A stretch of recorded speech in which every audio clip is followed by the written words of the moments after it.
پہلی بات یہ نوٹ کیجئے کہ یہ روایات صحیح مسلم میں بھی ہیں، جامع ترمذی میں بھی ہیں، سنن ابی داؤد میں بھی ہیں، سنن ابن ماجہ میں بھی ہیں، سنن نسائی میں بھی ہیں، مسند احمد ابن حنبل میں بھی ہیں۔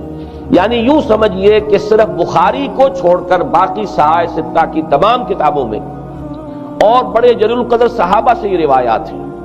حضرت عبداللہ ابن عباس رضی اللہ تعالی عنہما حبر الامہ، حضرت عبداللہ ابن عمر رضی اللہ تعالی عنہما، حضرت ابو سعید خدری رضی اللہ تعالی عنہ اور حضرت ابو الدرداء رضی اللہ تعالی عنہ، ان صحابہ سے ان کتب حدیث میں جو روایات مروی ہیں وہ یہ ہے کہ جو شخص دجالی فتنے سے محفوظ رہنا چاہے وہ سورہ کہف کی ابتدائی اور آخری آیات کی تلاوت کرے۔ بعض روایات میں تو صراحت ہے ابتدائی اور آخری، بعض میں مطلقاً فرمایا گیا کہ 10 آیات سورہ کہف کی انسان کو دجال کے فتنے سے محفوظ رکھ سکتی ہے۔ اس اعتبار سے جو تعلق ہے ان آیات کا دجالی فتنے کے ساتھ وہ گویا کہ احادیث صحیحہ سے ثابت ہے۔ نمبر 2 بات جو اب میں عرض کرنا چاہتا ہوں وہ یہ ہے کہ احادیث نبویہ ہی سے دجالی فتنے کے بارے میں جو باتیں ہمیں معلوم ہوتی ہیں وہ کیا ہے، دجال کے کیا اوصاف ہوں گے، کیا خصائص ہوں گے، دجالی فتنے کے کیا مظاہر ہوں گے، کیا آثار ہوں گے، کیا اثرات ہوں گے۔ اس کی وضاحت میں پہلے تو ایک بات نوٹ کر لیجئے، ایک ہے دجالی فتنہ،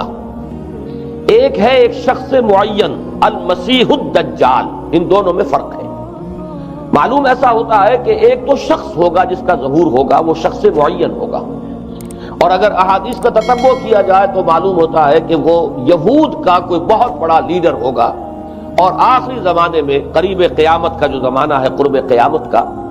اس میں جو بڑی عظیم جنگیں ہونے والی ہیں ان میں جب یہودیوں اور مسلمانوں کا مقابلہ ہوگا اور بہت کریٹیکل سٹیج پر وہ مقابلہ پہنچا ہوا ہوگا، اس وقت حضرت مسیح علیہ السلام کا نزول ہوگا اور وہ دجال اکبر کو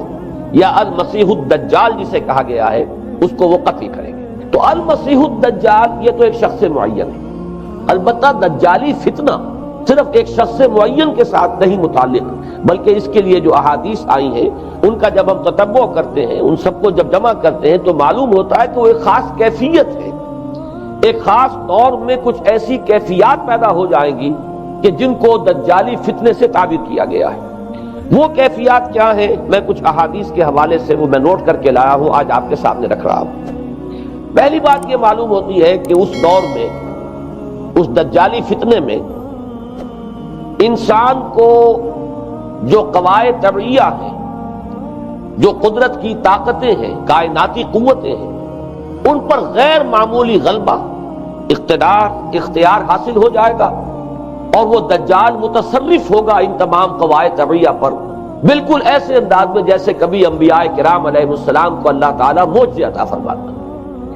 وہ معجزے کہ جو اللہ تعالیٰ کے فضل و کرم سے اللہ کے رسولوں کو عطا ہوئے ہیں، گویا کہ وہ سب کی سب کیفیات ہیں کہ جو دجال کے بارے میں قرآن مجید یا احادیث نبیہ میں وارد ہوئی۔ مثلا پہلی بات یہ بتائی گئی کہ اس کے لیے فاصلہ بے معنی ہو کر رہ جائے گا، انتہائی تیز رفتاری ہوگی جو اسے حاصل ہوگی۔ چنانچہ الفاظ یہ ہے کالغیث استدبرت الريح، وہ ایک ایسے طوفان کے مانند جو ہے وہ سیلاب آئے گا کہ جیسے کوئی بہت زوردار آندھی جو ہے اس کے ساتھ طوفان آیا کرتا ہے۔ آپ سائیکلون کا تصور کیجئے کہ جس طریقے سے وہ ایک انتہائی تیز رفتار ہوا جو ہے وہ طوفان کو لے کر آتی ہے، اس طور سے وہ فتنہ پھیلے گا۔ ایک اور حدیث میں الفاظ ہے فلا تدع قریۃ الا حبطتها فی 40 لیلہ، یہ مسلم شریف کی روایت ہے حضرت نواس ابن سمعان رضی اللہ تعالی عنہ سے۔ کوئی قریہ تک نہیں چھوڑے گا دنیا کی کوئی آبادی چھوٹی سے چھوٹی جس میں وہ نہیں پہنچ جائے گا 40 دن کے اندر اندر۔ یہ اس کی تیز رفتاری کا عالم ہوگا، گویا کہ میں تعبیر کر رہا ہوں اسے ان الفاظ سے کہ فاصلہ بے معنی ہو کر رہ جائے۔ اسی کے ضمن میں بعض اور روایات آئی ہیں۔ سواری جو ہے اس دجال کی اس کو گدھے سے تعبیر کیا گیا ہے، اس لیے کہ ظاہر بات ہے اس دور میں اور کسی شے کا اگر تذکرہ کیا جاتا ہوائی جہاز کا یا راکٹس کا تو وہ تو لوگوں کی سمجھ میں نہ آتا، اور پہلے انہیں ساری سائنس پڑھانی پڑتی تب وہ الفاظ استعمال کرتے، لہذا وہ اس کا خچر، اس کا جس پر سواری ہوتی ہے، لیکن اس کی تیز رفتاری کے لیے الفاظ آئے ہیں کہ اس کا ایک قدم اگر مکے میں ہوگا تو دوسرا قدم شام میں جا کر پڑے، اور الفاظ یہ آئے ہیں کہ اس کے دونوں کانوں کے درمیان فاصلہ جو ہے وہ 40 باع کا یعنی 80 ہاتھ کا ہوگا۔ بلکہ حضرت علی رضی اللہ تعالیٰ عنہ کے خطبے میں جو اس کا بیان ہوا ہے کہ اس کا ایک کان جو ہے وہ 30 ہاتھ لمبا کان ہوگا اس کا۔ ابھی ذرا یہ صرف احادیث آپ سنتے جائیے، پھر اس کے بارے میں ان سب کو جوڑ کر جو ہمیں نتیجہ نکالنا ہے اس پر گفتگو بعد میں ہوگی۔ اسی طرح آواز کا معاملہ کہ اس کی آواز چہار دانگ عالم میں بیک وقت سنی جائے گی۔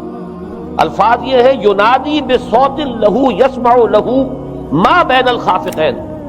وہ ایک ایسی آواز کے ساتھ پکارے گا کہ جسے مشرق و مغرب کے مابین رہنے والا ہر شخص سنے گا۔ اس کی آواز جو ہے گویا کہ وہ تمام فاصلوں کے جو پردے ہیں اس کے لیے وہ حائل نہیں رہیں گے، بلکہ یہ کہ اس کی آواز جو ہے پوری دنیا میں مشرق و مغرب میں بیک وقت سنائی دے گی۔ تیسری بات معلوم ہوتی ہے کہ علاج معالجہ وہ اس انتہا کو اور عمل جراحی اس انتہا کو پہنچ جائے گا۔ یہاں وہ الفاظ آئے ہیں جو قرآن مجید میں حضرت مسیح کے معجزات کے لیے آئے۔ حضرت مسیح کے الفاظ میں ابرئ الاکمہ والابرص، کہ میں مادر ذات اندھے کو اور جو کوڑھ کا مرض تو ان دونوں کو میں ٹھیک کر دیتا ہوں۔ حضرت مسیح علیہ السلام صرف ہاتھ پھیرتے تھے اور مادر ذات جو نابینا ہے، اندھا، بینائی اس کی آ جاتی تھی، اور کوڑھی جو ہے اس کے جسم پر ہاتھ پھیرتے تھے، اس کا کوڑھ درست ہو جاتا۔ ابرئ الاکمہ والابرص، وہی الفاظ آئے حدیث میں کہ دجال کو یہ قدرت حاصل ہو جائے گی۔ نمبر 2 یہ کہ وہ یحیی الموتى، جیسے کہ حضرت مسیح کے الفاظ ہیں وہ احیی الموتى، میں زندہ کرتا ہوں مردے کو۔ حضرت مسیح فرماتے تھے ایک مردے کو قم باذن اللہ، وہ کھڑا ہو جاتا تھا۔ بالکل اسی طریقے سے دجال کو بھی قدرت حاصل ہو جائے گی کہ وہ مردوں کو زندہ کرے گا۔ مزید وضاحت ایک حدیث میں یہ ہے کہ وہ ایک شخص کو آری کے ساتھ بیچ میں سے چیرے گا، 2 ٹکڑے کر دے گا، پھر سیدھے گا اور زندہ کر دے گا۔ معلوم یہ ہوا کہ علاج معالجے کا علم اور دوسرے یہ کہ جراحی کا علم جو ہے وہ اپنی ان بلندیوں کو پہنچے گا کہ اس حد تک انسان کی رسائی ہو جائے گی۔ چوتھی بات، اس کو زمین اور فضا پر اس قدر غلبہ حاصل ہو جائے گا۔ الفاظ یہ حدیث کے یامر السماء فتمطر، وہ آسمان کو حکم دے گا بارش برسا اور وہ بارش برسائے گا۔ والارض فتنبت، اور زمین کو حکم دے گا کہ فصلیں اگا اور وہ اگائے گی۔ وَيَمُرُّ بِالْخَرْبَةِ فَيَقُولُ لَهَا اُخْرُجِي كُنُوزَكَ، اور وہ کسی ویرانے پر سے گزرے گا، اسے حکم دے گا، ویران چٹیل میدان، اور حکم دے گا کہ اپنے خزانے نکال، اور فرمایا اس کا نتیجہ یہ نکلے گا فَتَتَّبِعُهُ كُنُوزُهَا، تو اس زمین کے جو خزانے ہیں وہ نکل کے اس کے ساتھ چلنے شروع ہو جائیں گے۔ زمین پر قدرت، فضا پر قدرت، بارش کا حکم ہوگا وہ بارش ہو جائے گی، آسمان بارش برسائے گا، زمین اپنے خزانے اگل دے گی۔ پانچویں بات، وَيُبْعَثُ مَعَهُ الشَّيَاطِينُ عَلَى صُورَةِ مَن مَاتَ، اس کے ساتھ کچھ ایسے شیاطین مبعوث ہوں گے کہ جو ان صورتوں کو اختیار کریں گے ان لوگوں کی جو مر چکے ہیں، من الآباء والأمہات والمعارف، جو آباء و اجداد اور مائیں اور دادیاں اور جو بھی جان پہچان والے لوگ ہیں جو فوت ہو چکے ہوں گے، وہ ان کی صورت اختیار کریں گے۔ فَتَأْتِيَ أَحَدَهُمْ فَيَقُولُ أَلَسْتُ فُلَانًا أَلَسْتَ تَعْرِفُنِي، پھر وہ آئے گا اور وہ شیاطین آئیں گے اور انسان سے کسی سے بات کریں گے، کیا تم مجھے نہیں پہچانتے؟ کیا میں تمہارا فلاں رشتہ دار نہیں ہوں؟ اپنی نشانیاں بیان کریں گے اور لوگ پہچانیں گے۔ یہ وہ احادیث ہیں کہ جن کا جو نتیجہ نکلتا ہے اس کو پہچان لیجئے۔ وہ نتیجہ یہ ہے کہ حضور صلی اللہ علیہ وسلم نے دجالی فتنے کے جو اوصاف بیان کیے یا جو علامات بیان کی، ان کا حاصل یہ ہے کہ سائنس اور ٹیکنالوجی کی وہ بلندیاں انسان کو حاصل ہو جائیں گی کہ جو چیزیں کبھی رسولوں کے معجزوں سے ظہور پذیر ہوتی تھی، وہ قوانین طبیعہ پر تصرف کے باعث خود انسان کرنے لگے گا۔ یہ ہے در حقیقت حاصل۔ چنانچہ آج آپ دیکھیے وہ جو اس کا گدھا ہے وہ ہمارے آج کل کے ہوائی جہاز ہے، اور آپ کو معلوم ہے کہ یہ رڈار جو ہیں ان کے ہوائی جہازوں کے، یہ بالکل اینڈز پر ہوتے ہیں ان کے بازوؤں پر، اور یہی ان کے کان ہیں، انہی سے انہیں وہ معلومات حاصل ہوتی ہیں۔ خود ان کی لمبائی چوڑائی جو ہے وہ کتنی ہے،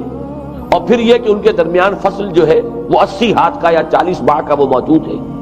اور جہاز کی ایک اڑان اب تو کہیں بات پہنچ گئی کہ آپ کو معلوم ہے کہ پوری دنیا کے گرد بھی ایک جہاز جو ہے وہ چکر لگا لیتا ہے چند گھنٹوں کے اندر۔ لیکن یہ ہے کہ عام جو رفتار ہے اس میں بھی ایک پڑاؤ سے دوسرے پڑاؤ تک، ایک جگہ سے جس کو ہاپ کرنا کہتے ہیں، یہ بھی کم سے کم 500-700 میل کا عام طور پر سفر جو ہے وہ جہاز طے کر رہا ہے۔ اسی طریقے سے ہماری جو سائنس کی، خاص طور پر جو طبی سائنس ہے، اب اس میں جس طریقے سے کہ زندہ رکھا جاتا ہے انسانوں کو، اور وہ ویجیٹیبل چاہے کہا گیا ہے ان کو ہیومن ویجیٹیبلز، لیکن یہ کہ دل کی دھڑکن بھی چلائے جا رہے ہیں، خوراک بھی پہنچا رہے ہیں، آدمی جو ہے وہ زندہ سال ہر سال تک زندہ پڑا رہتا ہے۔ اور یہ کہ سرجری بعض جانوروں پر تو یہ بات ہو چکی ہے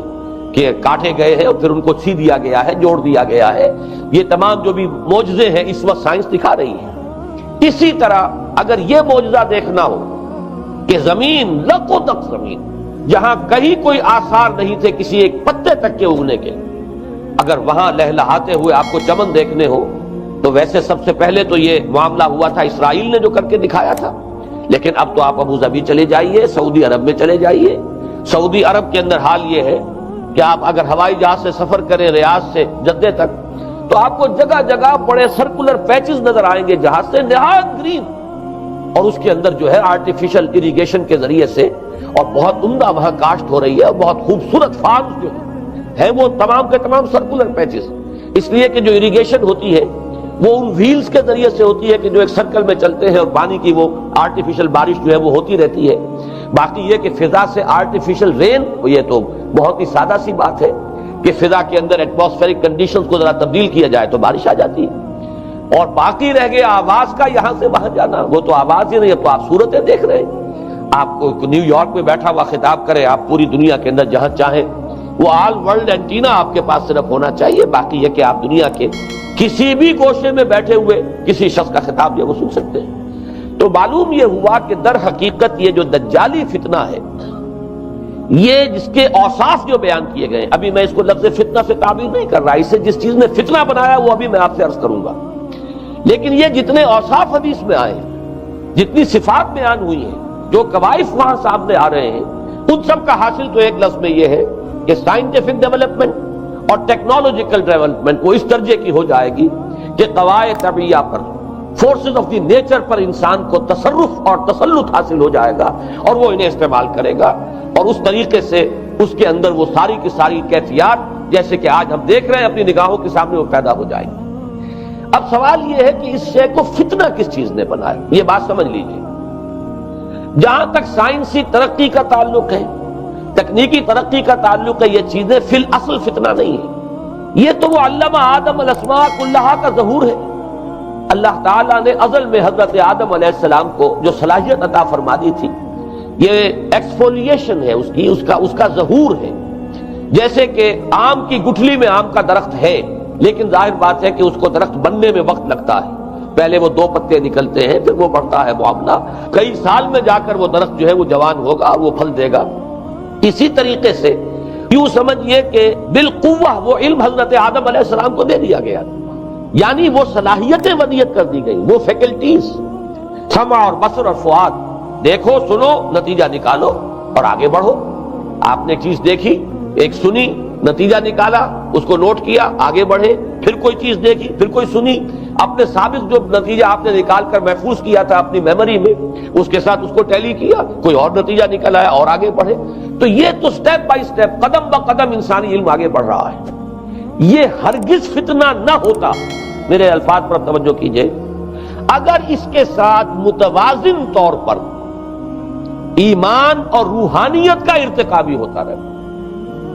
اگر اس کے ساتھ اللہ کی معرفت، اللہ کی محبت، آخرت کا ایمان، منزل انسان کی جو ہے وہ آخرت ہے، دنیا نہیں ہے، اگر یہ چیزیں ساتھ کے ساتھ ہوتی تو یہ ہرگز فتنہ نہیں۔ فتنہ در حقیقت جس نے بنایا ہے وہ یہ ہے کہ کچھ ایسے اسباب ہوئے ہیں، اور وہ اسباب آج مجھے بیان کرنے کہ در حقیقت موجودہ عیسائیت اس کا سب سے بڑا سبب ہے۔ اس کے نتیجے میں ایک بہت بڑا گیپ ہے، اپالنگ گیپ ہے، بڑا مہیب خلا ہے، بڑی وسیع خلیج ہے جو حائل ہو چکی ہے کہ ایمان اور روحانیت ختم ہوتے چلے گئے، اور یہ ٹیکنیکل اور سائنٹیفک ڈیولپمنٹ بڑھتی چلی گئی۔ ان دونوں کے درمیان جو مہیب خلا پیدا ہوا ہے اس نے اسے فتنہ بنا دیا ہے، اور عظیم ترین فتنہ بنا دیا ہے۔ ورنہ اگر اس کے ساتھ ہی اللہ پر ایمان، آخرت پر ایمان اور انسان کے اندر ایمانی کیفیات، اس کی روحانی کیفیات اگر یہ بھی برقرار رہتی، بلکہ اس کے ساتھ متوازن طور پر ان کو ترقی کرنا چاہیے تھی، تو یہ ہرگز فتنہ نہیں ہے۔ تو پہلی بات یہ سمجھ لیجئے کہ اگرچہ دجالی فتنے کے جو صفات، اس کے اوصاف، اس کی علامات، اس کے مظاہر جو بھی حدیث کے ذریعے سے ہمیں معلوم ہے، جس کا میں نے ابھی آپ کے سامنے تذکرہ کیا، وہ سب در حقیقت تعبیر ہے اس دور کا جو محاورہ ہے، اس دور کی جو زبان ہے، اس دور میں جن الفاظ سے گفتگو کی جا سکتی تھی، اس دور کے ایڈیم میں آج کی جو سائنٹیفک اور ٹیکنالوجیکل ترقی ہے، گویا کہ اس کی تعبیر کی گئی ہے کہ وہ دجالی فتنہ ہوگا۔ لیکن اس شے کو فتنہ بنانے والی شے در حقیقت یہ ہے کہ ایک بہت بڑی خلیج حائل ہو چکی ہے ایمان اور روحانیت، اور دوسری طرف سائنٹیفک اور ٹیکنالوجیکل ڈیولپمنٹ میں ان دونوں کے درمیان اتنا بوجھ اور فصل پیدا ہو گیا ہے کہ جس کی وجہ سے اس نے فتنے کی شکل اختیار کی۔ اس کا سبب کیا ہے، آج ہمیں اس پر غور کرنا ہے۔ دیکھیے حضرت مسیح علیہ السلام کا دین، اور جیسا کہ میں نے عرض کیا ہے سورہ کہف کے پہلے رکوع میں تذکرہ انہی کا ہو رہا ہے، وَيُنذِرَ الَّذِينَ قَالُوا اتَّخَذَ اللَّهُ وَلَدًا مَا لَهُم بِهِ مِنْ عِلْمٍ وَلَا لِآبَائِهِمْ كَبُرَتْ كَلِمَةً تَخْرُجُ مِنْ أَفْوَاهِهِمْ يَقُولُونَ إِلَّا كَذِبًا فَلَعَلَّكَ بَاخِعٌ نَفْسَكَ عَلَىٰ آثَارِهِمْ إِن لَّمْ يُؤْمِنُوا بِهَٰذَا الْحَدِيثِ أَسَفًا۔ ان آیات کا پہلے ترجمہ آپ سن لیجئے، جو پہلی آیات ہے ان کا ترجمہ ہم کر چکے ہیں۔ کل حمد اس اللہ کے لیے ہے جس نے اپنے بندے پر کتاب نازل فرمائی اور اس میں کوئی کجی نہ رکھی، جو بالکل سیدھی ہے اور خبردار کرتی ہے ایک ایسی بڑی عظیم اور مہیب جنگ سے کہ جو خاص اللہ کی طرف سے ہوگی، اور بشارت دیتی ہے مومنین کو جو نیک عمل کریں کہ ان کے لیے بہت بڑا اور بہت عمدہ اجر ہے۔ ماکثین فیہ ابدا، وہ اس میں رہیں گے ہمیشہ ہمیشہ۔ وَيُنذِرَ الَّذِينَ قَالُوا اتَّخَذَ اللَّهُ وَلَدًا، اب دوہرا کر بات آئی، اور تاکہ خبردار کر دے ان کو جنہوں نے یہ کہا کہ اللہ نے کسی کو اپنا بیٹا بنایا۔ مَا لَهُم بِهِ مِنْ عِلْمٍ، نہیں ہے ان کے پاس اس کے بارے میں کوئی علم، وَلَا لِآبَائِهِمْ، نہ ان کے آباء و اجداد کے پاس کوئی علم تھا، کوئی عقلی دلیل نہیں، کوئی اللہ کی اتاری ہوئی کسی کتاب میں، اللہ کے اتارے ہوئے کسی صحیفے میں اس کے لیے سند نہیں۔ وَلَا لِآبَائِهِمْ كَبُرَتْ كَلِمَةً تَخْرُجُ مِنْ أَفْوَاهِهِمْ، بہت بڑی بات ہے کہ جو نکل رہی ہے ان کے منہوں سے، إِن يَقُولُونَ إِلَّا كَذِبًا، نہیں بول رہے یہ، نہیں کہہ رہے یہ مگر جھوٹ۔ فَلَعَلَّكَ بَاخِعٌ نَفْسَكَ عَلَىٰ آثَارِهِمْ، تو اے نبی صلی اللہ علیہ وسلم شاید کہ آپ اپنے آپ کو ہلاک کر لیں گے ان کے آثار پر۔ یہ آثار کے لفظ کو میں ابھی جو کا تو رکھ رہا ہوں، بعد میں اس کی وضاحت کروں گا۔ إِن لَّمْ يُؤْمِنُوا بِهَٰذَا الْحَدِيثِ آسَفًا، اگر یہ لوگ ایمان نہ لائے اس حدیث پر، یہ حدیث قرآن، اس پر اگر یہ ایمان نہ لائے، جیسے کہ وہاں فرمایا گیا تھا اگر رحمت خداوندی میں داخل ہونا ہے اے بنی اسرائیل تو یہ شاہدرہ ہے رحمت خداوندی کا قرآن حکیم، آؤ اور داخل ہو جاؤ۔ یہاں پر ان عیسائیوں کو متنبہ کیا جا رہا ہے اگر وہ اس حدیث پر، یہ حدیث اللہ، اللہ کی کتاب، احسن الحدیث کتاب متشابہہ فَبِأَيِّ حَدِيثٍ بَعْدَهُ يُؤْمِنُونَ، اگر اس اللہ کی حدیث پر، اللہ کی کتاب پر یہ ایمان نہ لائے تو جو ان کے آثار ہوں گے، جو نتائج نکلیں گے، ان پر اے نبی شاید کہ آپ اپنے آپ کو صدمے اور رنج اور غم سے ہلاک کر لیں۔ یہ ہے در حقیقت وہ آیات کے جن میں تذکرہ ہو رہا ہے عیسائیت کا۔ لیکن عیسائیت سے مراد کیا ہے اسے سمجھیے۔ حضرت مسیح علیہ السلام کا دین تو بعین ہی وہی دین تھا جو دین آدم سے لے کر محمد تک صلی اللہ علیہ وسلم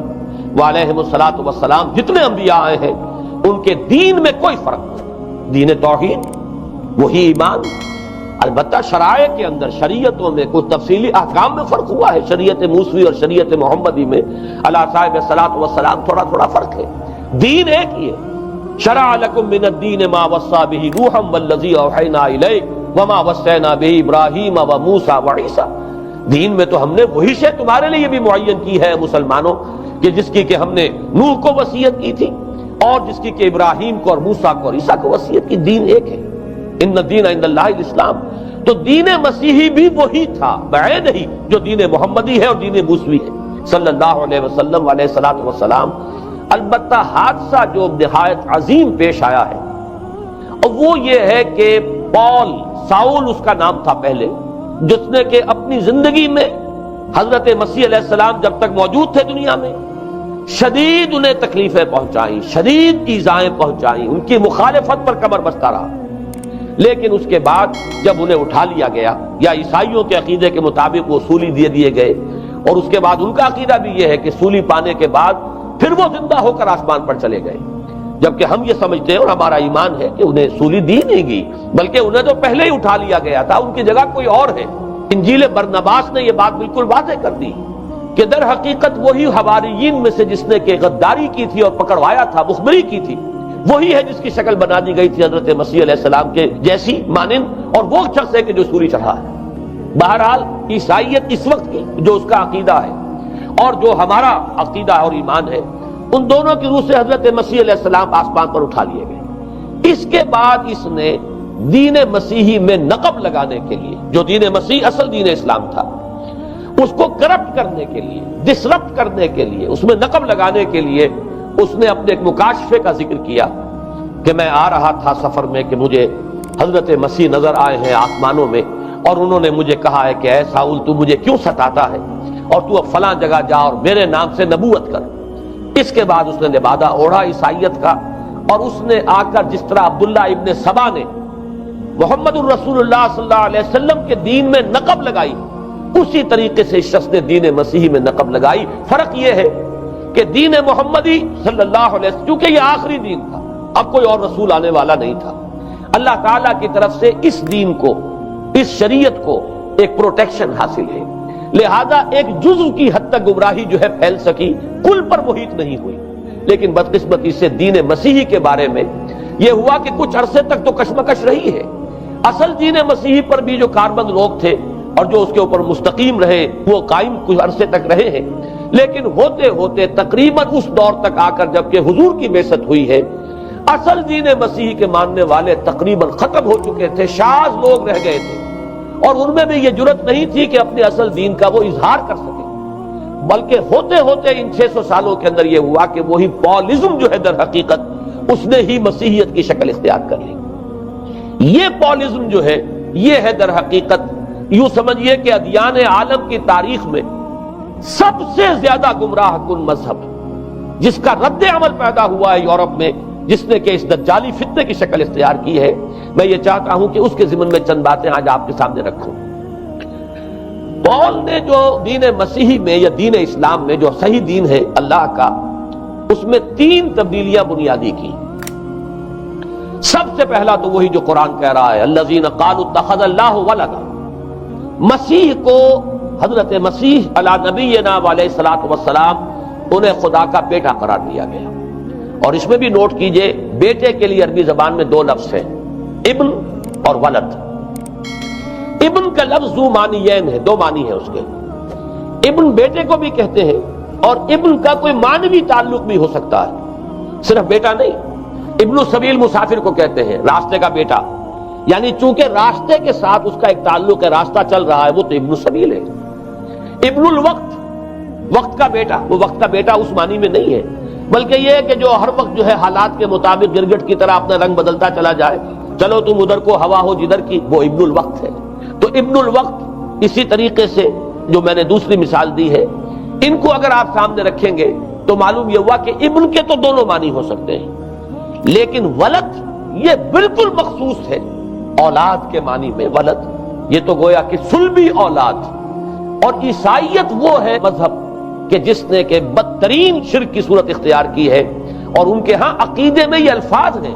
کہ مسیح اللہ کا، خدا کا صلبی بیٹا ہے، تاکہ کوئی شک نہ رہ جائے کہ کوئی اور نسبت ہے جسے ابن سے تعبیر کیا گیا، کوئی اور تعلق ہے جس کے لیے یہ لفظ اختیار کیا گیا، صلبی کا لفظ استعمال کیا گیا ہے کہ یہ خدا کا صلبی بیٹا ہے۔ اور یوں سمجھیے اب اس کا جو نتیجہ نکلا کہ بیٹا اگر کسی کا ہے تو ظاہر بات ہے کہ وہ ہم جنس ہے، ہم نوع ہے اپنے باپ کا۔ انسان کا بیٹا انسان ہوگا، سید زادہ جو ہے سید کا بیٹا سید ہوگا، مغل کا بیٹا مغل ہوگا، گھوڑے کا بیٹا گھوڑا ہوگا، گدھے کا بیٹا گدھا ہوگا۔ معلوم یہ ہوا کہ بعین ہی جو کچھ باپ ہوتا ہے وہی بیٹا ہوتا ہے۔ لہذا اس لفظ نے در حقیقت شرک کی بدترین صورت اختیار کی کہ بالکل اللہ کے برابر، اللہ کا ہم نوع، گویا کہ بدترین شرک جو ہے شرک فی الذات ہے۔ اور شرک فی الذات کی بدترین صورت یہ ہے کہ جو عیسائیت میں آئی ہے کہ حضرت مسیح علیہ السلام کو اللہ کا صلبی بیٹا قرار دیا گیا۔ اب اس کے نتیجے میں چونکہ ظاہر بات ہے کہ آخر بائبل بھی موجود تھی، اس بائبل کو ایک دم کیسے ختم کر دیتا سینٹ پال؟ سینٹ پال کہیں یا بہرحال میں تو لفظ سینٹ اس کے ساتھ استعمال نہیں کرنا چاہتا، لیکن چونکہ ہمیں یہ ہدایت ہے قرآن مجید کی بھی کہ جو باطل معبود بنا لیے جاتے ہیں انہیں بھی ہم کوئی ان کے لیے توہین والے الفاظ استعمال نہ کریں، لہذا میں یہ لفظ استعمال کر رہا ہوں، ورنہ جی تو چاہتا ہے کہ کوئی اور لفظ اس کے لیے استعمال کیا جائے۔ لیکن جو بھی اس وقت دنیا میں اس کا معروف نام ہے پال، سینٹ پال، تو اس نے چونکہ ظاہر بات ہے کہ پوری بائبل کو کیسے ختم کر دیتا، ایک دم تورات کو کیسے ختم کر دیتا؟ تورات تو آج تک چلی آ رہی ہے بائبل کے ساتھ ملی ہوئی، the old testament, the new testament, یہ دونوں مل کر بائبل بنتی ہے۔ لہذا اب گورکھ دھندا بنانا پڑا انہیں، وہ تسلیس والا گورکھ دھندا، 3 میں 1 1 میں 3، توحید بھی ہے تسلیس بھی ہے، 3 میں 1 1 میں 3، اور یہ وہ شے ہے کہ جس نے عقیدے کا تعلق عقل سے منقطع کر دیا۔ اس سے سمجھ میں آنے والی بات ہی نہیں، 3 میں 1 1 میں 3 ایک گورکھ دھندا ہے۔ نتیجہ انہوں نے یہ نکالا کہ ڈوگما در حقیقت اس کا عقل سے کوئی تعلق نہیں، ڈوگما بس عقیدہ ہے، اور اس عقیدے ہی کے اوپر سارے دین کی بنیاد ہے، باقی وہ عقل میں آئے نہ آئے، عقل کے لیے قابل قبول ہو یا نہ ہو۔ یہ بات اچھی طرح سمجھ لیجئے کہ اگرچہ ہمارے ہاں بھی ہم بھی یہ بات کہتے ہیں کہ بہت سے حقائق جو ہے کائنات کے وہ ایسے ہیں کہ جن تک عقل کی رسائی نہیں ہے، اس کے لیے ہم مجبور ہیں، محتاج ہیں وحی کی ہدایت کے، لیکن 2 چیزوں میں فرق کیجئے، ایک ہے عقل سے ماورا ہونا اور ایک ہے عقل کے خلاف ہونا، ان دونوں چیزوں میں زمین و آسمان کا فرق ہے۔ ایک وہ حقائق ہے کہ جو عقل از خود ان تک رسائی حاصل نہیں کر سکتی، لیکن جب وہ سامنے آتے ہیں تو عقل تسلیم کرتی ہے کہ ہاں یہ بات سمجھ میں آتی ہے۔ ایک وہ چیزیں ہیں کہ جن کو عقل تسلیم نہیں کرتی، تو ایک ہے مخالف عقل، ایک ہے ورائے عقل، ان دونوں میں زمین و آسمان کا فرق ہے۔ ہمارے دین میں تو عقل کو اپیل کیا گیا ہے، لعلکم تعقلون، لعلہم یعقلون، اولو الالباب الذین یعقلون۔ اب ظاہر بات ہے کہ عقل کو ہاتھو برہانکم ان کنتم صادقین، لاؤ دلیل اپنی، تو دلیل سے عقل سے اپیل کی گئی۔ اور اس میں وہ رشتہ جو میں نے کئی مرتبہ بیان کیا علامہ اقبال کے اشعار کے حوالے سے کہ عقل گو آستاں سے دور نہیں، اس کی قسمت میں پر حضور نہیں، اور گزر جا عقل سے آگے کہ یہ نور چراغ راہ ہے، منزل نہیں۔ منزل تک تو عقل نہیں پہنچائے گی لیکن راستہ تو دکھاتی ہے، اور جب کہ وحی کی روشنی سامنے آتی ہے تو عقل اس کی تصدیق کرتی ہے۔ یہ ہے ہمارا موقف اور یہ ہے عقلی معقول موقف۔ لیکن عیسائیت نے، بلکہ کہنا چاہیے پالزم نے، مجھے یہاں پر لفظ عیسائیت اب استعمال کرنا نہیں چاہیے، اس لیے کہ حضرت عیسیٰ سے اب اس کی نسبت نہیں رہی۔ حضرت عیسیٰ سے اس کی نسبت جو ہے یہ مس نومر ہے، یہ غلط نام ہے۔ دی 100 کا مصنف جو ہے ڈاکٹر مائیکل ہارٹ، اس نے یہ بہت بڑی بات کہی، اس نے کہا در حقیقت موجودہ جو عیسائیت ہے اسے پالزم کہنا چاہیے، یہ پالزم ہے، کرسچینٹی نہیں ہے۔ اس لیے کہ در حقیقت حضرت مسیح علیہ السلام کی تعلیم جب تک وہ دنیا میں تھے وہ یہ نہیں تھی کہ جو پال نے دی۔ البتہ اس نے پال کو بہت بڑا شخص مانا، اس میں کوئی شک نہیں، اس لیے کہ اس شخص نے تاریخ کے ایک دھارے کا جو ہے وہ رخ موڑ دیا ہے، اللہ تعالیٰ کے صحیح دین کو گویا کہ قلع قمع کر کے ایک نیا دین اس طریقے سے پھیلایا ہے کہ آج بھی شاید دنیا میں کثیر ترین تعداد عیسائیت ہی کے نام لیواؤں کی ہے، واللہ عالم، یا شاید گوتم بدھ کے ماننے والوں کی ہے۔ بہرحال یہ کہ بہت بڑی تعداد میں آج حضرت مسیح علیہ السلام کی طرف جو منسوب ہے غلط طور پر دین، اس کے نام لیوا دنیا میں ہے۔ اس اعتبار سے وہ یقیناً اس کا تو حق رکھتا ہے کہ اس کا نام بھی اس کتاب میں آئے کہ جس نے تاریخ کے اوپر اثرات اپنے پیدا کیے۔ اور حضرت مسیح علیہ السلام جب تک دنیا میں تھے،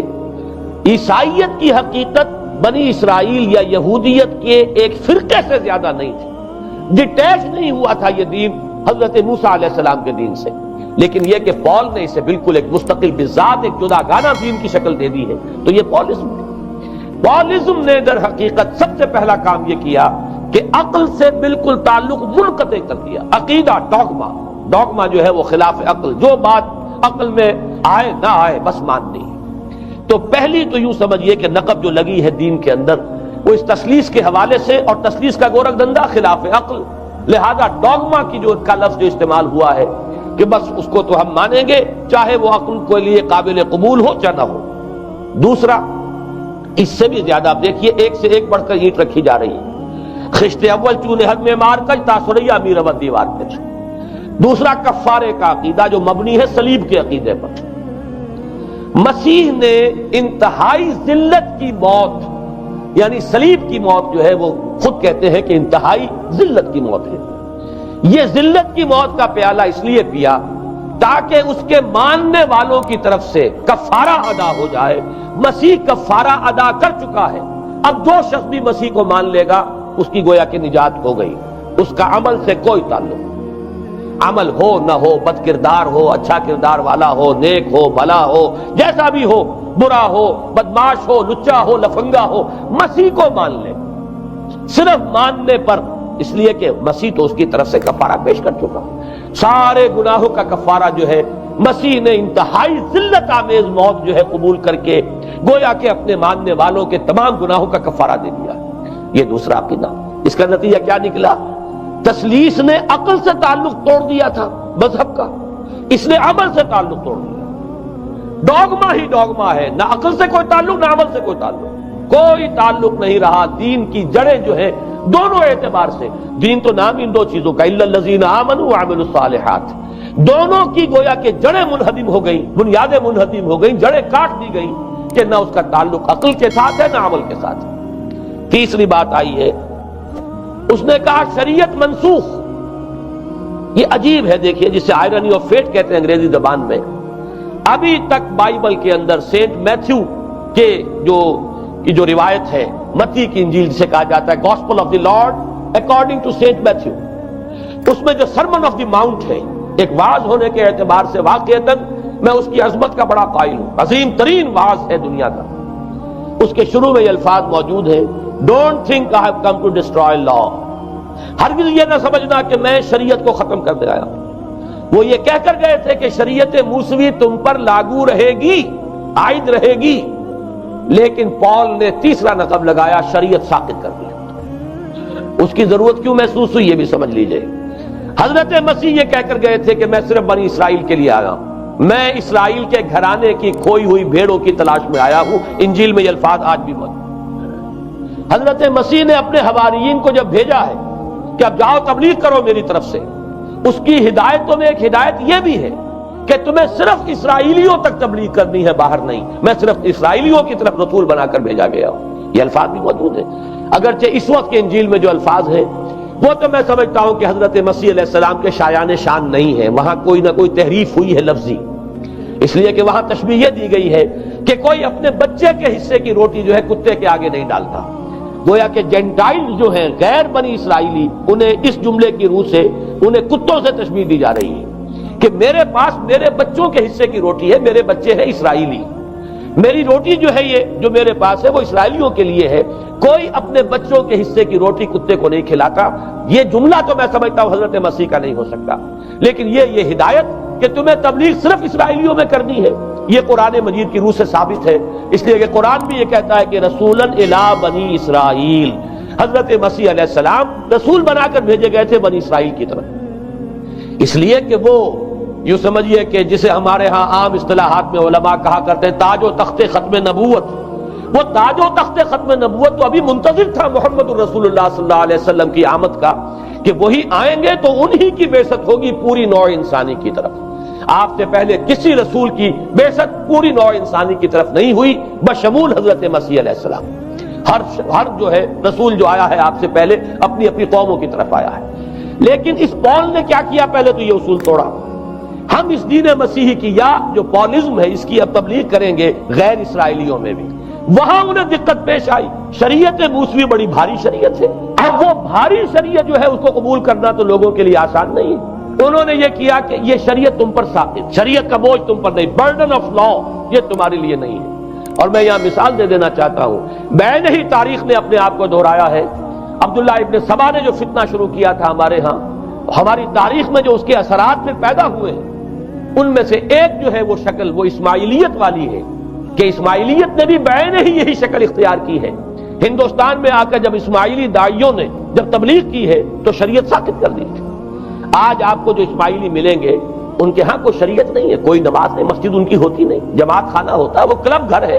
آتے ہیں جمع ہوتے ہیں، کھانا کھاتے ہیں، اللہ اللہ خیر صلی اللہ کو باتیں چیتیں کرتے ہیں، ان کے اوپر شریعت ہے ہی نہیں، نہ روزہ ہے نہ نماز ہے۔ اور بعین ہی وہی جو اختیارات میں ابھی آپ کو بتاؤں گا کہ جو پوپ کے ہیں وہی ان کے امام حاضر کے اختیارات۔ بہرحال تیسری نقب جو میں نے عرض کیا آپ سے وہ یہ تھی کہ شریعت منسوخ، اس کا نتیجہ کیا نکلا؟ اب دیکھیے ذرا غور کیجئے، ایک بہت بڑا خلا پیدا ہو گیا، وہ خلا کون پر کرے گا؟ شریعت کے بارے میں سارے اختیارات اب پوپ کو حاصل ہیں، وہ جس چیز کو چاہے حلال کر دے، جس چیز کو چاہے حرام کر دے، جس چیز کو چاہے قرار دے دے کہ یہ ممنوع ہے، جس چیز کی چاہے اجازت دے دے،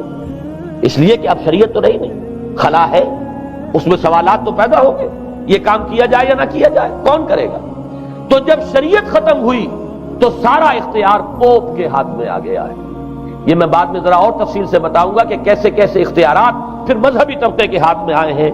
اس کے نتیجے میں تاریخ انسانی میں ورسٹ فارم آف تھیوکریسی پیدا ہوئی۔ تھیوکریسی کسے کہتے ہیں؟ جو آج کی اصطلاح میں گالی تھیوکریسی۔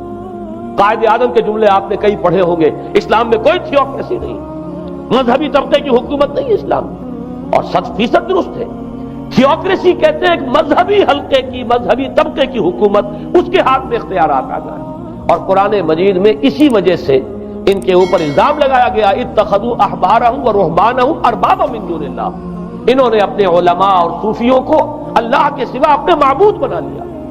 حضرت عدی ابن حاتم رضی اللہ تعالیٰ عنہ جب ایمان لائے، یہ حاتم طائی جو مشہور ہے سخاوت میں، ان کے بیٹے ہیں، قبیلہ طے سے ان کا تعلق ہے، حاتم طائی تو طے سے ہے، ان کے بیٹے عدی ہیں، یہ عیسائی تھے۔ یہ جب ایمان لائے اور پھر انہوں نے قرآن پڑھا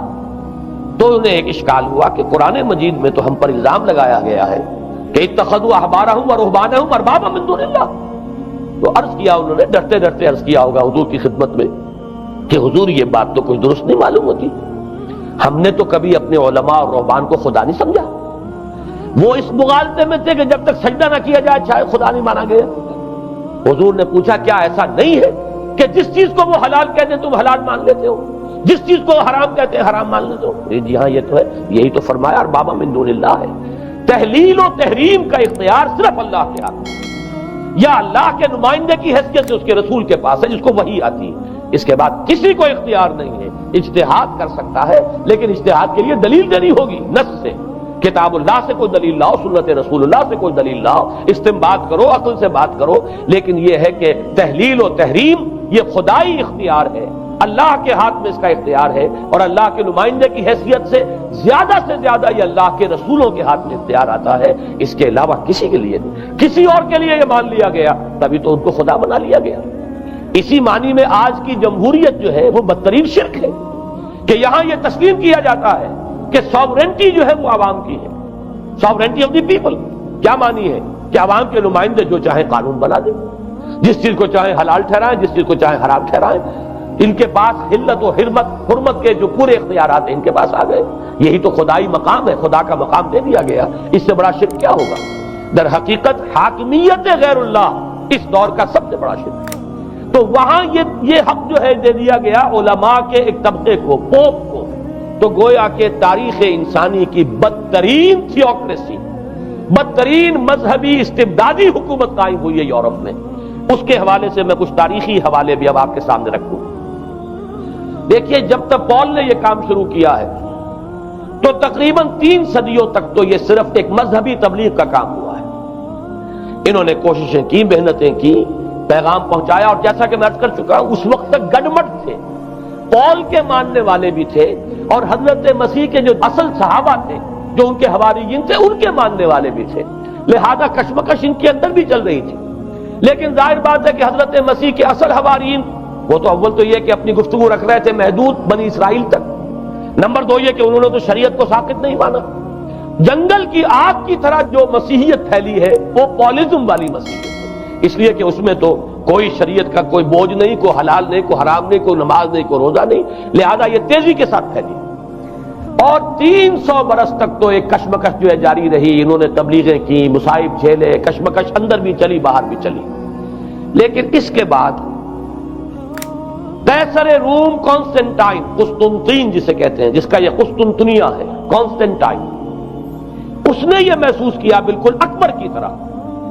جیسے اکبر نے محسوس کیا تھا کہ میری مملکت کے اندر یہ مذہبی تصادم جو ہے یہ سب سے بڑی یوں سمجھیے کہ انسٹیبلٹی کا سبب ہے،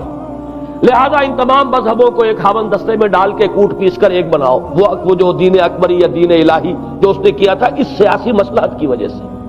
کہ یہ ہندو مسلم تصادم اور دوسرے مذاہب کا ٹکراؤ جو ہے وہ ہندوستان کو ایک سیاسی وحدت اور ایک اپنی سیاسی عظمت کی طرف پیش قدمی کرنے کا جو راستہ ہے اختیار کرنے سے روکتا ہے، لہذا یہ کام کیا جائے۔ یہی قسطنطین نے کیا۔ اس نے جب دیکھا بڑی کشمکش چل رہی ہے، اس نے خود عیسائیت اختیار کر لی۔ عیسائیت کون سی اختیار کی؟ پالیزم والی۔ ظاہر بات ہے اس کے لیے بھی اصل عیسائیت اختیار کرنا جو ہے مشکل تھا، پالیزم والی۔ اور اس کے بعد یہ اب اسٹیٹ کی جو مشینری تھی، جو طاقت تھا، جو دباؤ تھا، اس کے حوالے سے اب یہ مسیحیت جو ہے پورے رومن امپائر کے اندر اب یہ بڑی تیزی کے ساتھ جس کو کہنا چاہیے اس کا ایک نظام قائم ہوا، اور جو مذہبی طبقہ تھا اس کا اقتدار مستحکم ہوا۔ اس کے باوجود 200 برس اور گزرے۔ یونان چونکہ بہت بڑا مرکز تھا علم کا، فلسفے کا، سائنس کا، حکمت کا، آپ کو معلوم ہے یہ تمام ارسطو ہو، افلاطون ہو، یہ سب یونان کے ہیں، ارشمیدس ہو، یہ تمام کے تمام جو بھی ہے، تو سائنس اور فلسفہ دونوں اس کا گہوارہ یونان تھا۔ یونانی حکما اعتراض کرتے تھے، لہذا سن 529 اس کو نوٹ کر لیجیے۔ جسٹینین ایک قیصر تھا، اب قسطنطین کے 200 برس بعد، اس نے اپنی پوری مملکت میں فلسفہ اور سائنس کی تعلیم حرام قرار دی۔ کوئی نہ فلسفہ پڑھ سکے گا نہ سائنس، جو فلسفہ پڑھے گا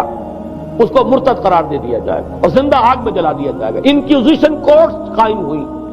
وہ صرف مذہبی عدالتیں اس لیے قائم ہوتی تھی کہ جس کے بارے میں معلوم ہو جائے کہ یہ فلسفہ پڑھتا ہے یا یہ سائنس پڑھتا ہے، اس لیے کہ فلسفہ اور سائنس دونوں جڑ کاٹتے ہیں اس ڈوگما کی۔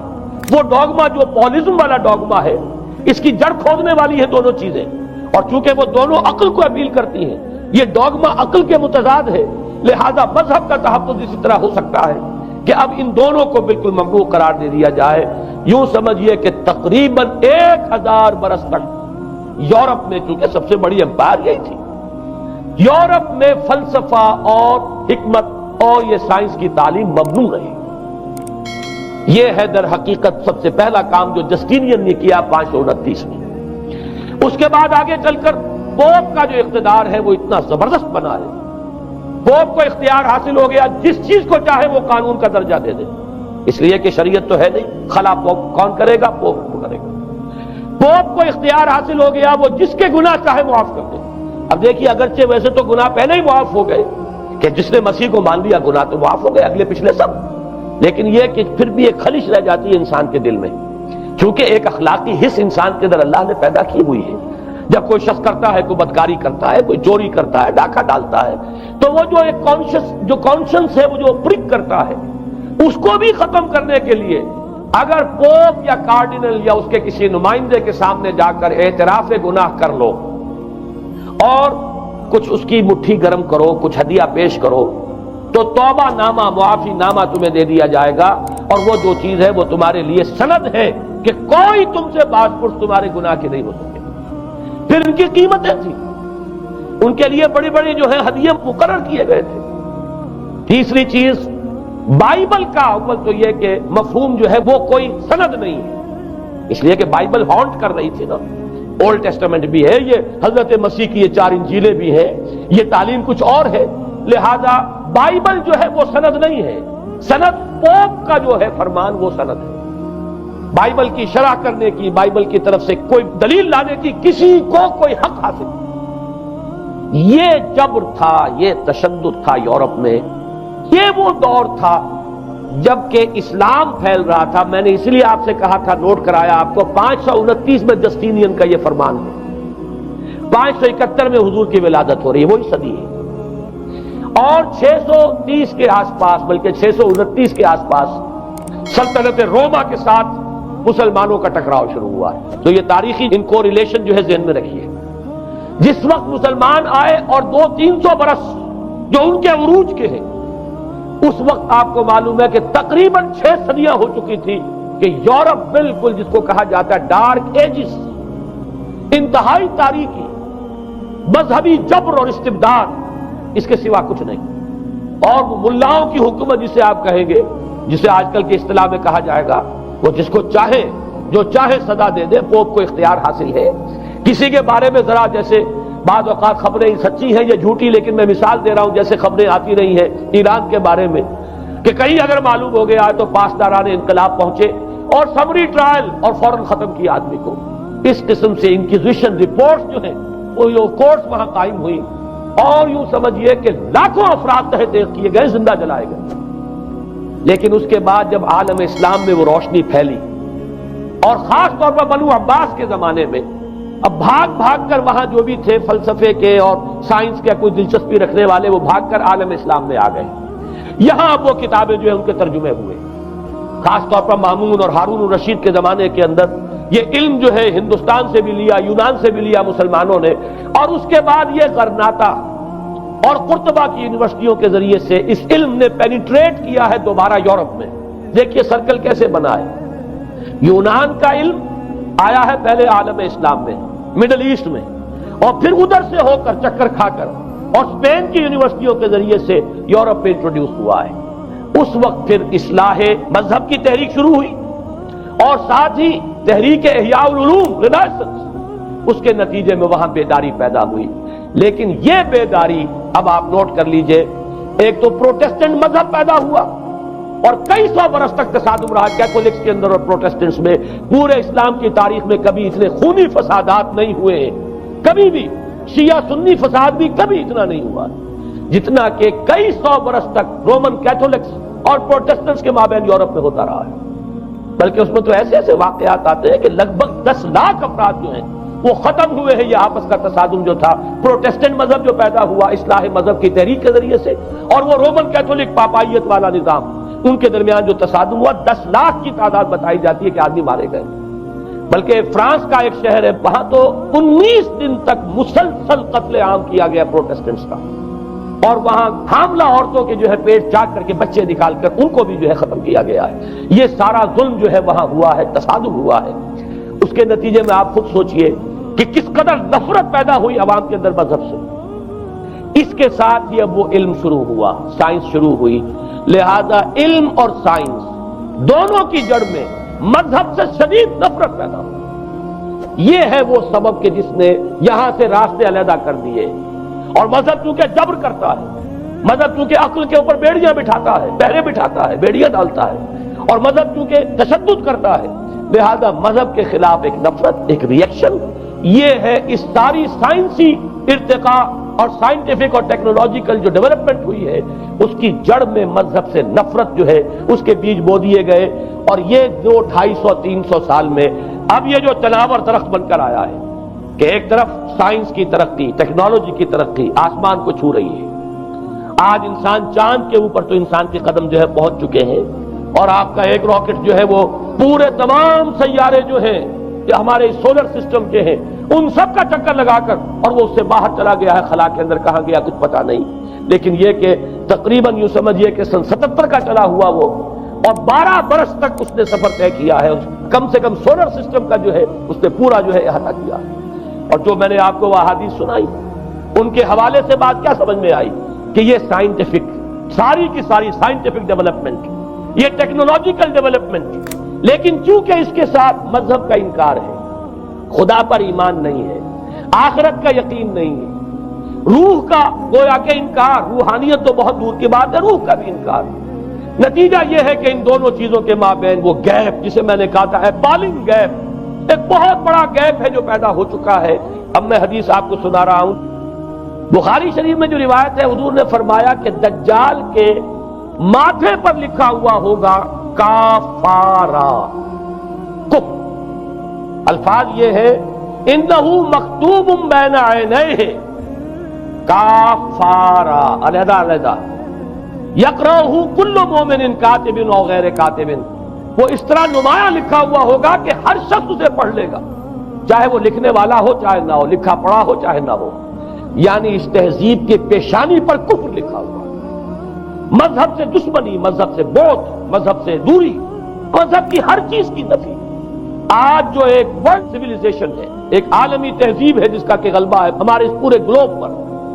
اس میں 3 چیزوں کے مقابلے میں 3 چیزوں کی اہمیت ہے۔ خدا کی اہمیت نہیں ہے، ہوگا، ہم انکار بھی نہیں کرتے، لیکن ہم جانتے بھی نہیں کہ ہے کہ نہیں۔ ہاں، اہمیت کائنات کی ہے، غور کرو، کائنات کے قوانین کو سمجھو، ایکسپلائٹ کرو، قوت جو ہے نیچر کی قوت اس کو مسخر کرو، اس کو استعمال کرو، ہوگا خدا۔ ہے یا نہیں ہے چھوڑو اس بحث کو، اصل اہمیت جو ہے وہ کائنات ہے۔ اسی طرح اصل اہمیت اس جسم کی ہے، مادے کی ہے۔ روح ہوگی کوئی شے ہمیں نہیں پتا، نہ ہم دیکھ سکتے ہیں، نہ ہم اسے چھو سکتے ہیں، نہ چکھ سکتے ہیں، ہوگی، لیکن یہ کہ اصل جو ہے اہمیت وہ مادے کی اور جسم کی، اس کی فکر کرو۔ اسی طریقے سے حیات دنیاوی، اصل سے حیات دنیاوی، اس کو بناؤ، سنوارو، بہتر سے بہتر زندگی گزارو، ویلفیئر سٹیٹ ہو، بہت ہی عمدہ ماحول ہو اور ہر چیز کو، لیکن حیات اخروی ہوگی۔ اب تو آرام سے گزرتی ہے، آخرت کی خبر خدا جاتی ہے یا نہیں ہے، اس سے ہمیں کوئی بحث نہیں۔ تین چیزوں کے مقابلے میں تین چیزوں کی اہمیت، یا یوں کہیے کہ تین چیزوں کے مقابلے میں مقابل کی تین چیزوں کو بالکل غیر اہم، اس کی طرف کو توجہ ہی ہے۔ توجہ کا ارتکاز کائنات پر ہے، ذات باری تعالیٰ پر نہیں۔ ذات و صفات باری تعالیٰ ایک صرف علمی موضوع ہے، اصل توجہ کی شے کائنات ہے۔ روح ہوگی کوئی شے، اصل شے جسم ہے اور مادہ ہے۔ حیات اخروی ہمیں نہیں پتا، کسی نے واپس آ کر خبر نہیں دی مرنے کے بعد، لہذا ہم نہیں کہہ سکتے ہے کہ نہیں ہے۔ البتہ یہ کہ حیات دنیا بھی تو ہے، اس کو مضبوطی کے ساتھ تھامو، اس کو بہتر بناؤ۔ توجہ کا اصل ارتکاز حیات دنیاوی پر، یہ ہے وہ گلوبل سویلائزیشن جو در حقیقت یورپ سے ابھری، اور یورپ سے ابھری ہے، اس کی بنیاد میں مذہب کی دشمنی موجود تھی۔ جو رد عمل تھا در حقیقت اس پاپائیت کے نظام کا، جو پولزم کے ذریعے سے دنیا میں قائم ہوا، یہ وجہ ہے۔ اور آج انسان جہاں کھڑا ہے، غور کیجئے، انتہائی ہولناک جنگ جو ہے وہ اس کے سر پر ایک خطرے کے طور پر مسلط ہے۔ دو جنگیں اس ایک صدی میں ایسی ہو چکی ہیں جنہیں اپنے ورلڈ وار 1 اور ورلڈ وار 2، اتنے بڑے پیمانے پر قتل و غارت دنیا میں پہلے کبھی نہیں ہوئی۔ اس لیے کہ پہلے فوجوں کی جنگیں ہوتی تھی، آبادیوں پر جا کر کہیں کوئی قتل عام ہو گیا، ورنہ یہ کہ قبضہ لیا، پہلے وہ کسی اور کی ریت سے اب کسی اور کی ریت ہو گئی۔ آیا بابر آیا، اس نے پانی پت کے میدان کے اندر ابراہیم لودھی کو شکست دے دی، دلی میں آ کر اس نے کسی کا خون نہیں بہایا، بس وہ آ کے تخت پر قابض ہو گئے۔ کہیں کہیں ہوئے ہیں فتنے، یا پھر عذاب الہی آتے رہے ہیں کہ رسولوں کے انکار کی سزا کے طور پر قومیں نسیہ منسیہ کی گئی ہیں، لیکن جنگیں جو دنیا میں ہوتی تھی، وہ جنگوں کا معاملہ جو ہے وہ اس نوعیت کا ہوتا تھا، وہ فوجوں کے درمیان ٹکراؤ ہوتا تھا، میدان جنگ میں کشتوں کے کشتے لگتے تھے، لیکن اس کے بعد نہیں ہو گیا، کہیں کسی نے بہت غصہ نکال دیا۔ لیکن اس صدی میں اب جو جنگیں ہوئی ہیں اس سے تو ملک کے ملک تحس نحس ہوئے، آبادیاں ختم ہوئی ہیں، اور جو تیسری جنگ ہوگی یہ جان لیجئے، آخر انسان کب تک اسے ٹالے گا؟ رشیا کے بارے میں یہ سمجھنا کہ وہ پیچھے ہٹ گیا ہے، پسپائی اختیار کر لی، اس نے بہت بڑی حماقت ہے۔ وہ در حقیقت اب ڈپلومیسی کی راہ سے سپریمیسی چاہتا ہے، لہذا تصادم تو ہو کر رہنا۔ مولانا مناظر حسن گیلانی رحمۃ اللہ علیہ کے خیالات جو ہے وہ مجھے اس سورہ کہف کے ابتدائی آیات کے ضمن میں مجھے ان سے اتفاق ہے، اور بہت سی چیزیں ان سے ماخوذ ہیں۔ اسی طریقے سے جو حدیث اب میں آپ کو بتا رہا ہوں، میرے سامنے اس کا متن نہیں ہے، مولانا حامد میاں رحمۃ اللہ علیہ انہوں نے مجھے یہ بتایا تھا کہ جو میں نے جمع کیے ہیں حالات و واقعات، قیامت سے پہلے جو حالات و واقعات پیش آنے والے ہیں، جن کی پیشین گوئی احادیث میں ہے، ان سے معلوم ہوتا ہے کہ ایک بہت بڑی خوفناک جنگ ہوگی، اتنی بڑی خوفناک جنگ، اور ان کے الفاظ یہ ہے کہ اس میں دونوں فریق جو ہوں گے ان میں بڑی تعداد عیسائیوں کی ہوگی، ادھر بھی ادھر بھی، ایک طرف البتہ عیسائیوں کے ساتھ مسلمان بھی ہوں گے، یہودی بھی ہوں گے، اور دوسری طرف خالص عیسائی طاقت ہوگی، اور ان کے درمیان اتنی خوفناک جنگ ہوگی۔ الفاظ ان کے یہ ہیں اس حدیث کے جو انہوں نے مجھے بتائے کہ ایک پرندہ سینکڑوں میل تک پرواز کرے گا اور اسے سوائے لاشوں کے اور کچھ نظر نہیں۔ آپ تصور کیجئے اگر ایٹامک وار ہو جاتی ہے تو یہی ہوگا، تہس نہس ہو جائے گا، معاملہ ختم ہو کر رہ جائے گی۔ اور یہ چیز جو ہے یہ بہرحال یہ جتنا کچھ پائل اپ کیا گیا ہے، یہ ڈسٹرکٹیو فورس، سائنس کی یوں سمجھیے کہ معراج اب یہی ہے۔ اب تو سٹار وارز کی باتیں ہو رہی ہے کہ صرف زمین پر نہیں، باہر بھی یہ جنگیں ہمیں لڑنی پڑیں گی، لیکن یہ کہ اس کا کیا حال ہوگا۔ امریکہ میں ایک پکچر تیار کی گئی تھی، دی ڈے آفٹر غالباً اس کا نام ہے، اس میں ایک نقشہ دکھایا گیا ہے اس قدر ہولناک کہ یہ 100 اور اونچی منزلہ عمارتیں جو ہے یہ ایسے جیسے کہ کچے گھروندے ہوتے ہیں، ایسے وہ پگھل کر رہ جائیں گی، اور یوں سمجھیے کہ انسان جو ان کے اندر ہوں گے، ایک ایک منزل کے اندر، ایک ایک ایسی 100 منزلہ عمارت کے اندر ہزاروں آدمی ہوتے ہیں، جیسے کہ کوئی ایسی کالونی ہو کوئی ان کی چیوٹیوں کی،